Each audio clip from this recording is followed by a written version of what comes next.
Hello বন্ধুরা, welcome back to my channel tasty food. তো বন্ধুরা, কেমন আছো তোমরা সবাই? আশা করছি তোমরা খুব ভালো আছো আর আমিও খুব ভালো আছি। আজকে আমি তোমাদের জন্য একটা নতুন রেসিপি নিয়ে চলে এসেছি। আজকে আমি বানাবো পনিরের মিক্স ভেজ।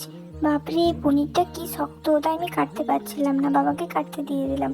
বাবা পনিরটা কেটে নিল, ততক্ষণে আমিও গাজরগুলো কেটে নিলাম। এবার বাবার পনির কাটা কমপ্লিট। এইবার গ্যাসে একটা কড়াই বসিয়ে দিলাম, কড়াইয়ে তেল দিয়ে দিলাম, তেলের মধ্যে হালকা নুন আর অল্প হলুদ দিয়ে তেলটাকে ভালো করে নেড়ে নিলাম। এইবার তেলের মধ্যে পনিরগুলো দিয়ে 3-4 মিনিট ধরে ভালো করে পনিরগুলো ভেজে নেব। আজকের এই মিক্স ভেজটা একটু ইউনিক টাইপের হবে, তাই একটু স্কিপ করো না, পুরো ভিডিওটা দেখতে থাকো। তো বন্ধুরা, ভিডিওটি যদি ভালো লেগে থাকে অবশ্যই like, comment, share and subscribe করে দিও। কথা বলতে বলতে আমার পনিরগুলো ভাজা কমপ্লিট, তাই একটা থালাতে উঠিয়ে নেব।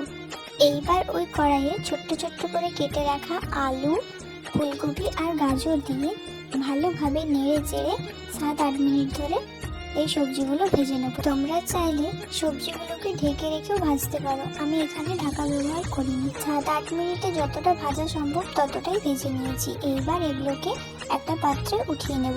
এইবার ওই একই কড়াইয়ে হালকা তেল দিয়ে 1 চামচ ঘি দিয়ে দিলাম। এবার এটার মধ্যে শুকনো লঙ্কা, তেজপাতা, গোটা জিরে, দারচিনি, এলাচ আর লবঙ্গ দিয়ে দিলাম।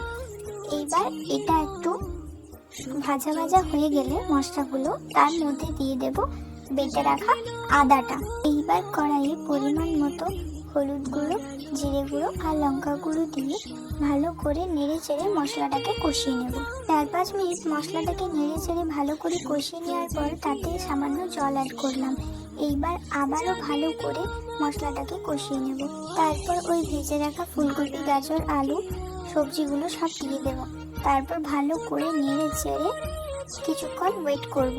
আবার ভালো করে নেড়ে চেড়ে কাঁচা মটর কলাই অ্যাড করব। তারপর ভালো করে সবজিটাকে নাড়িয়ে নিয়ে এবার ঢাকা দিয়ে দেব। 2-3 মিনিট পর ঢাকাটা খুলে আবার নাড়িয়ে নিয়ে সবজিটার মধ্যে পোস্ত আর কাজু বাদামের পেস্ট অ্যাড করব। এইবার হালকা নাড়িয়ে চাড়িয়ে কিছুটা জল অ্যাড করব। গ্যাসের ফ্লেমটাকে লো রেখে এইবার সবজিটাকে সেদ্ধ হওয়ার জন্য ছেড়ে দেব। তো তার মাঝখানে আর একবার পনিরগুলো অ্যাড করে ভালো করে নাড়িয়ে নিলাম। এইবার জিনিসটা ফুটে ওঠার পরে আর একটু ভালো করে নাড়িয়ে চাড়িয়ে সিদ্ধ হয়েছে কিনা দেখে নিলাম।